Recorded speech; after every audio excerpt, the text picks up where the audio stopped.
We all hate wasting time with purchasing products and then not having them quite be what we expected. So that's why today I'm going to give you a set of nearly perfect smart home products. I'm going to explain why they're not totally perfect though, so you know if it fits your specific situation. But all of these are going to be really high quality, high reliability, and feature-rich products that will save you time and money, or really just make your home pop. Now, it's pretty hard for me to explain just how good some of the lighting products are from Govee, and today I'm going to focus on 3 products of theirs. But let's go up to my gaming rig to see what's great about Govee in general and with the AI Gaming Sync Box Kit. So let me show you everything about Govee that's really exciting right off the hop. Now I can control any of my smart devices. You just saw me turn on the AI Gaming Sync Box Kit.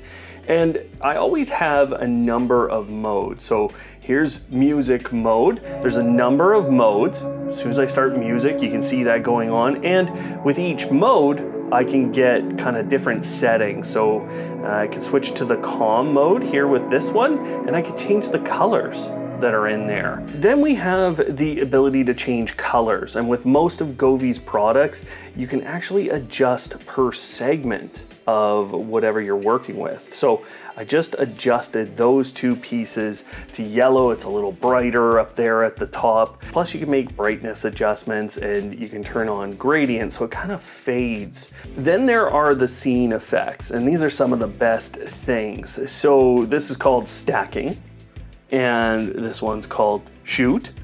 And then here's emotion. I'm gonna go over to the emotion section, and they're kind of broken up. Here's tension. Here's days.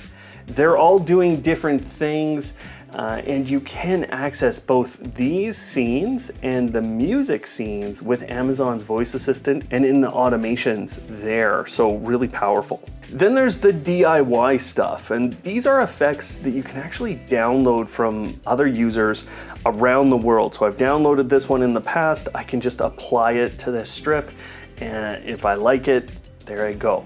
Now the other thing that's really impressive about Govee products is if you just go to the home page instead of the device tab, there are dream view effects, and these allow you to turn on multiple devices at the same time with the same effects. So you can see this is affecting all of these different products, and I can pick one of these effects. So here's thunderstorm. You get a little sound. You don't have to have that sound. It'll still run. But there you go. That's applied to actually 3 different devices. But one of the products I want to talk to you about is the Gaming Sync Box Kit. So there's the sync box itself. You have a couple of lightsabers, and then there's a light strip around that. And that means you have a restriction on the size of the monitor that you can use this with. But you turn that on, or you use that feature with the video synchronization mode. Now that has turned whatever's coming into one of the 3 HDMI ports on the back of that, that has caused it to replicate the colors that are on screen. So as I go into a game like Terraria here, you'll see over here, and actually you're seeing lightning, so that's a really good demonstration. It's reacting to that lightning immediately. You can see over here, it's got the red building, and it's got a little bit of red light there. So it's just synchronizing to whatever's on the screen. Now you have 3 inputs with that, so I can switch over and get to the best feature with this. Now what I mean by this is here I switched over to one of those inputs. You can tap on those, and I've actually switched over to a Nintendo Switch. So I've got my Nintendo Switch controllers here, and I've opened up Fortnite already. Okay, so we're ready to go. I've turned on this AI identification feature. It's under video, and you have to pick the game that you're playing. Now, there's only a few games, and Fortnite is one of them. I've hit confirm, and then what I have is a number of specialized effects that go with certain things going on. So here's matching. So as I start this, and I'm gonna start a match, see that effect start right there. So those effects, I'm gonna show you like 5 or 6 in a row here that go with different games. I played Apex, I've played this, I've played a couple other games in that list, and there's always these great effects that you can do. But one of the things you wanna think about is when you're switching inputs, you'll need a speaker. Now my smart monitor, this is an M7 Samsung monitor. It's a great monitor and it provides its own speaker. So if you don't have that on these other inputs, or you don't have speakers for each of the inputs, then nothing's coming out. But it is piping that from the Nintendo Switch into the sync box and then into my monitor. So the other gap that you might find, other than just that smaller list of games, is that there is quite a few cables here. Now, most of those cables are HDMI from different sources. The other gap is if you're someone who uses like a traditional smart home hub, you're not gonna find a lot of automation options. So that's a gap for people that wanna get really, really automated. They wanna switch between those things.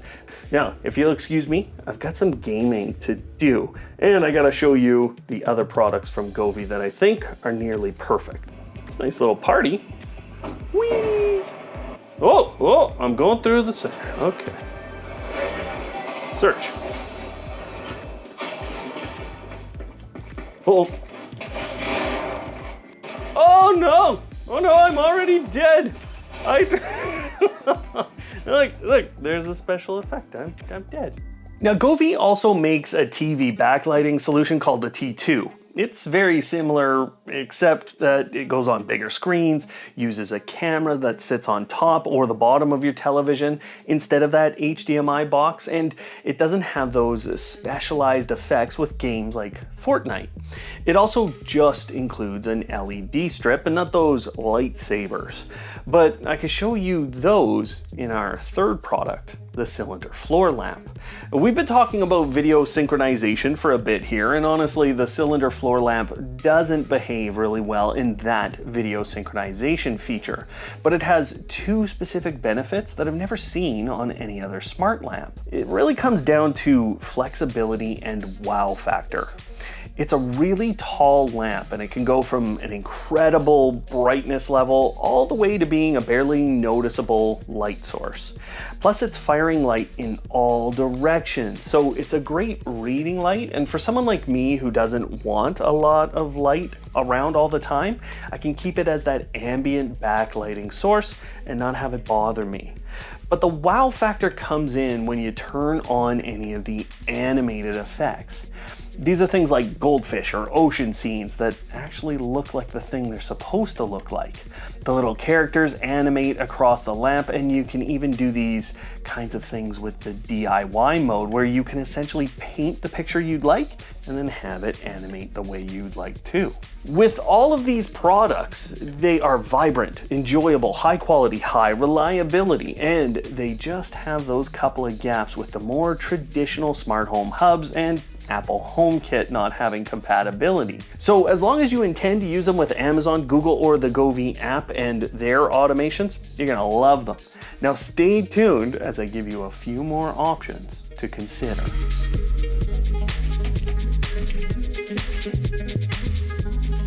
Hello Automators, thanks for tuning in again. I started this one off with a bang by showcasing some of the most exciting lighting products from one of the most exciting lighting companies today, but in a lot of cases, people turn from smart lighting to looking at their window coverings when building out a smart home.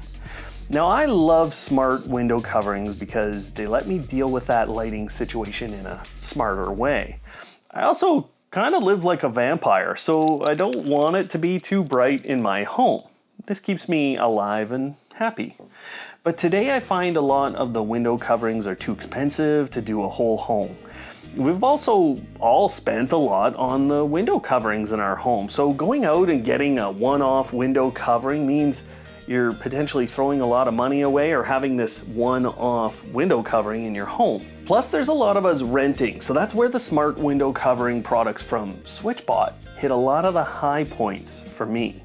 Today you have both the curtain and the SwitchBot blind tilt, and while I'm going to focus on the blind tilt controller today, pretty much everything I say works in exactly the same way on the curtain. That is, except for one thing. See, during the middle of the day when the sun is straight up and your blinds are facing down, there's a lot of light that comes through and the vampire in me can't handle that. So I like that I can change the blind tilt controller to be 100% closed up instead of 100% closed down. You have that full range of control, and I can do it from this great visual interface in the app with a swipe. And honestly, I'm a sucker for ingenuity and engineering prowess. It just makes my heartbeat flutter. In the past, one of my jobs was to make sure that all the engineering was sound around starting really large motors. That seems like kind of a weird thing until you find out it takes 6.5 times the amperage to start a motor versus when it's running at full speed. So it's a feat of engineering prowess that SwitchBot has been able to make this motor move with a battery pack, and then not have that battery pack be so large and overbearing that it makes the whole installation hideous. And then make that battery pack last months. And then give you a solar panel that's small and sticks to your window and keeps this thing indefinitely charged, or at least for me, because I've never had to take the blind tilt controller off either of my windows to recharge using that USB-C port. And I move my blinds all the time. And the other thing I love about that solar panel is that it can be used to determine where the blinds sit during the day. So if the lighting level reaches a certain brightness, I can close off the blinds and go back to maintaining my very pale skin tone. Now, where some people won't love the blind tilt controller is in how it looks, because it's not as clean as a full new smart blind from a company like Eve. The other thing you might not like is something that I think is a benefit. Now, what I mean by that is you have to buy a hub in order to get all of the great automation features and all of the connectivity to other platforms that SwitchBot provides. Without that hub, what you have is a Bluetooth controllable blind tilt controller in their app. But if you buy the hub too, you get one of my favorite simple automations. If the hub's temperature reading is getting too high, then you close your blinds. And even better, if you pair that hub with a new outdoor sensor, you can test the temperature both indoors and outdoors to make a decision as to whether or not your home is being heated up because of the outdoor temperature or the sun. And that makes for a really smart set of automations that save you money on things like air conditioning. But just like Govee, SwitchBot has a bit of a gap with some of the other systems. Now, if you don't have the Hub 2, then you won't get access to Apple HomeKit with those blind tilt controllers. And that's because the Hub is a Matter bridge. Now, in general, I find the integration with Samsung SmartThings to be a bit weak with SwitchBot. I just don't find that things update very fast on that platform. So it can be problematic to try and start automations in SmartThings with stuff from SwitchBot. Once you've done all of this, you've connected that Hub to, you have a really great opportunity with the push of a button or with a voice assistant to move all of your blind tilts and curtains at the same time. Whoa.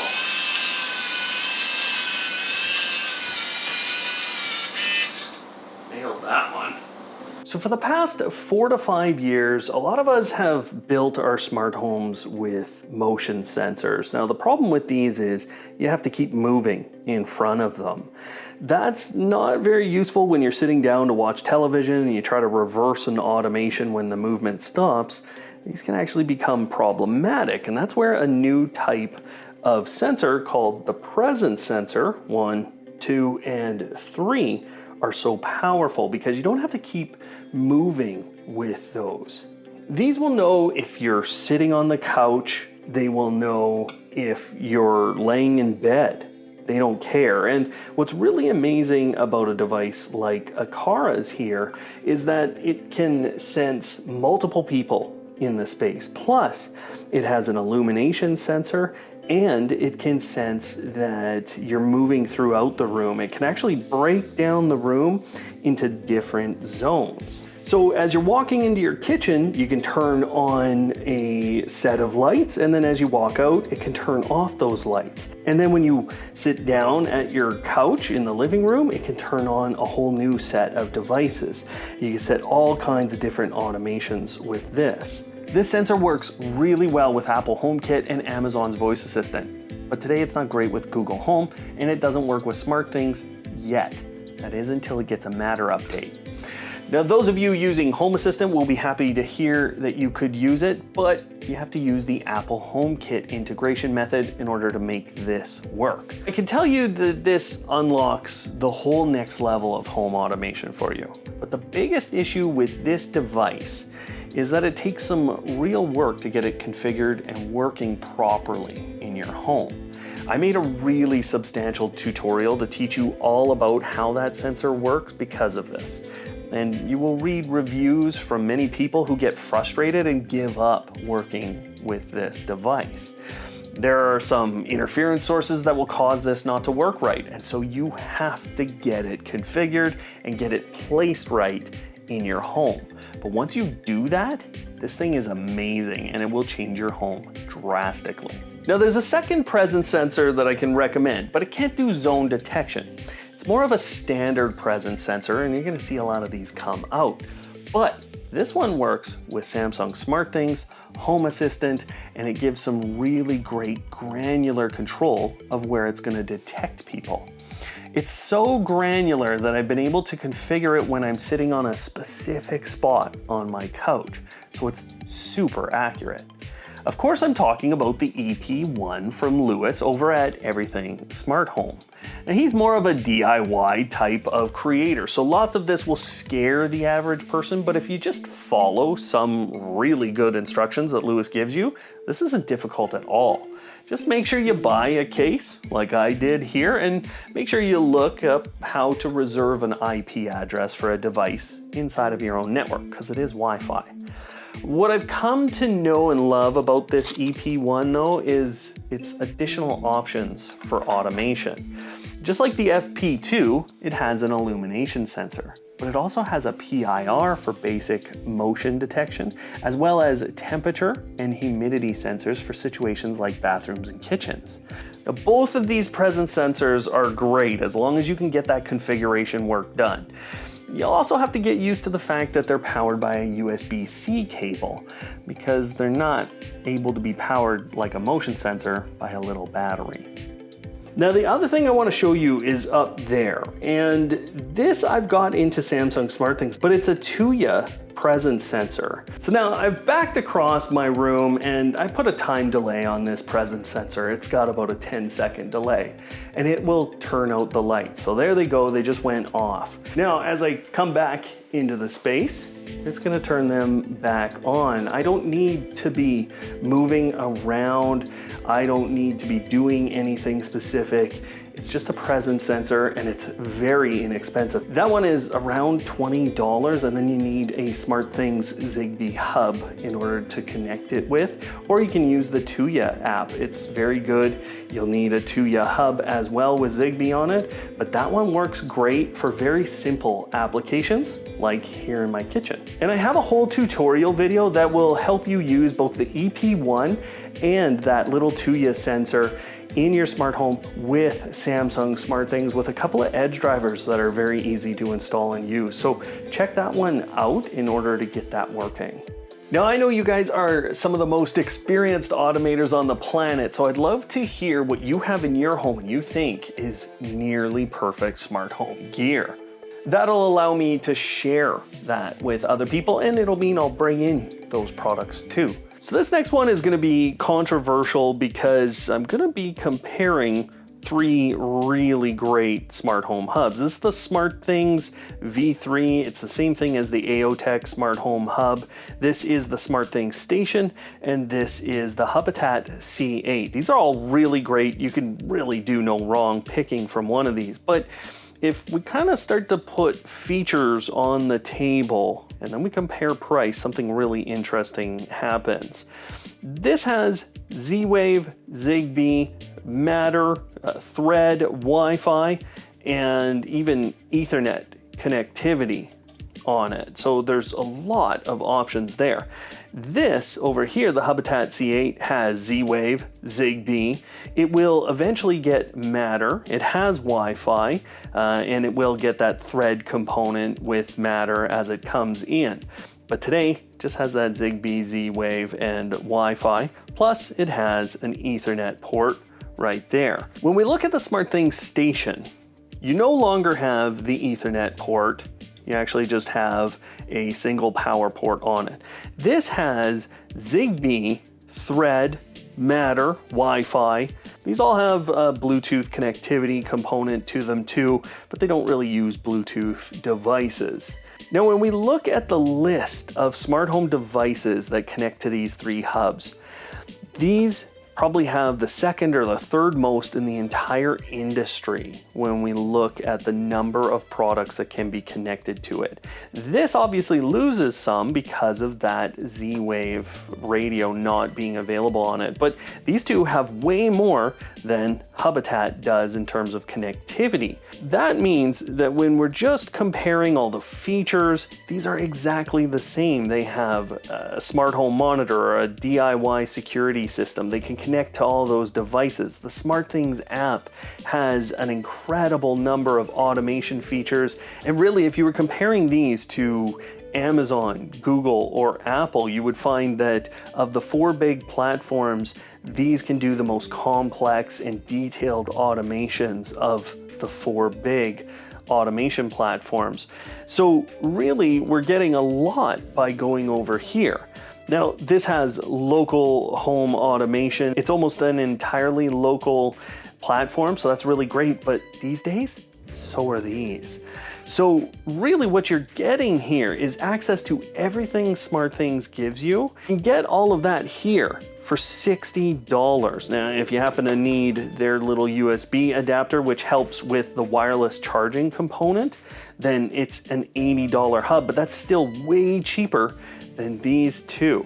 And you are getting that wireless charging component. Any device can sit on here, although one of the gaps with this is that if you don't have a Galaxy phone, your phone will charge slower than you would if you had one. The other thing you're getting is this push button, which allows you to start 3 different automations with that button. So you can single press, you can double press, or you can hold, and that will start different automations. You can set those to whatever you'd like. And the third thing you get with this, if you do have a Galaxy smartphone, this becomes part of the Galaxy Find service, so you can use it as a node in your home to find all kinds of Galaxy related devices like their smart tags from Samsung or your phones or your tablets. So in my mind, although a lot of people won't necessarily love that they're losing that Ethernet connectivity and they're losing the Z-Wave radio, this has a serious value proposition for new smart home people. You don't necessarily need it if you've already got a hub from Samsung or from AOTech. I was having a video call with someone in the US just the other day, and they were telling me, hey, you need to quit it up there in Canada with all the fires you're having. Well, I hate to tell you, but we've been dealing with the forest fire situation for about 2 months now. Might be longer. And I've had 6 different air purifiers in my home in the last few months. So I got to really test these things out. Now there's one that stands out because it's completely automated and it has the right kind of filter. In fact, it has 3 filters that you can buy today, with each one being a little better than the last. This is the Wise Air Purifier, and as soon as you put it on auto mode, it senses the air quality. It displays that air quality in the app and on the device in a single color circle. I love that I get local air quality information in the app too, and that gives me an idea on where the air quality issues are coming from. Could be my home or the forest fires for the last while, but during these fires we've had, this was the only air purifier that automatically turned on based on its own sensor. I didn't need the app and I didn't need anything except that little auto button in order to clean up the air in my room. And it was so strong that at times I could turn it on and my air conditioner if it was getting too hot. This thing could handle a lot of air coming through that air conditioner, and it kept the air at a good quality throughout evenings that otherwise would have been really hard. This is a perfect product, and it has protected my family through some pretty serious air quality concerns. There's no subscription except the replacement of the filter. I might take it on the chin for this one, but I don't much care. The Amazon Fire TV Cube 3rd generation is nearly perfect. I think its biggest problem is its price, and it's actually not that bad when compared to other streaming boxes like the Apple TV. Amazon finally perfected their design with this new cloth finish, or at least it's very close to perfect. I like that it's understated, it's not gonna cut me anymore like the previous version. And I like when I mute the microphone on here with that little button right there, that the mute microphone, the red light isn't staying on this whole front light bar. But it's extremely powerful, it's snappy, everything on the Amazon interface is really great. I'm not getting a bunch of ads like people assume you're getting with Amazon all the time. It's just letting me get to the apps and the shows and the different things I want. Plus, let's take a hard look at the hardware here. There's something different about this box versus other streamers. So right there, that's an HDMI input, and that can be used as an additional HDMI input for your television. That port has a lot of uses. So the first one is, you want to attach another gaming console or something to your television, you've got it right there. But there's also officially supported cable boxes that you can plug in, and then you actually get additional options for control there. That input is also what's called Dolby MAT, M-A-T, compatible, which actually means you can pipe a lot of Dolby content through that. And because this is already 8K ready, there's a lot you're gonna get in the future with high quality content. Now, it also has a port for an IR extender, and I don't really find that to be super useful because this already has some IR control on it. But the USB port is really powerful. There's a number of different things that I've added in the past, and on the previous generation it was a micro USB port here, but now it's this full-size USB port. You can plug in all kinds of hubs, add additional storage, or you can make video calls through this if you attach a webcam to that port. Now you're noticing the Ethernet port. I'm sure lots of you are, and this is where it becomes nearly perfect, or it's one of the things that kind of degrades this as far as I'm concerned as a product. That's because that's a 10-100 Ethernet port. You would think that you'd be getting 10, 100, 1000 Ethernet port on something like this, but honestly, Amazon put Wi-Fi 6E on this, so it doesn't really matter to me. I have Google Nest Wi-Fi Pro sitting over there. That gives me one of my first devices on Wi-Fi 6E. Because of that USB port here, you can connect video game controllers that use a USB interface. That can actually let you navigate around the whole thing and then play additional games. The Luna service also works on this in many countries now. So you actually have a lot of gaming options and some custom options that I'll talk about in a moment. But this also has Bluetooth, so even if you have a Bluetooth controller, lots of my PlayStation controllers and I know the Xbox controllers can work with this as well, and you can use that Bluetooth connection for audio in some cases. Although you might find that there's a delay with that, so just watch that. In terms of audio options, there's actually quite a bit here. Now I'm using it with a sound bar that I just installed, but in the past I had used it with Amazon speakers, the Echo Studios, the Echoes. All of those speakers work with this to create a home theater experience. So you can create this 2.1 experience with an Echo sub. That's really powerful to get extra use out of those speakers. Plus, you're going to get an option that I think is only available on this, which is hearing aids. So for people who have a hearing aid, you can actually pair those in some cases to this. Now, I love that I can get the voice assistant on this, so I can just use the wake word. This will wake up and I can speak my commands. I can get to those shows and those apps and all those things. But I love the pairing of the Amazon Voice Remote Pro. Now, why I love that is because, yeah, I can execute routines, I can ask for things here, but I've got a little button that's made for that little blue one there. I also get the option for these two little buttons. They can be configured to work with Amazon's routines, and then I don't have to remember what the wording is that I have exactly for those two routines. This can really help you to set up your home theater system. So if you got lights around or you want to get the whole house to a certain temperature, you can hit that and it will start that process, or it'll start all those different things automating.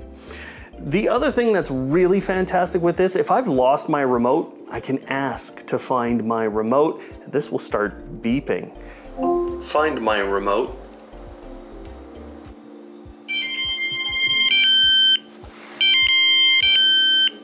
The other thing to help you find this is that there's little lights, there's a little backlight coming on right now as I pick this up. If you move it at all, so if it's kind of stuck in the couch, you're gonna see it when you start getting it moving.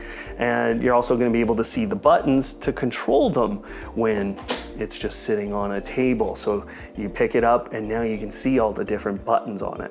The biggest gap, as far as I'm concerned, is that Amazon has started a process of closing off Fire TV operating system, or OS. I don't like that they're doing that. I want to see them return to making that a really open system that lets me do kind of more hidden tips and tricks, which I have a whole video of. Lots of those hidden tips and tricks still work, but they have started a process of kind of closing that off. Now, if you don't feel like you got enough for your smart home, then I got great news, because the video that's up on screen right there is our part 1 of this series where I identify a number of other smart home products that are nearly perfect. Otherwise, thanks for watching today, and of course, don't hate, automate.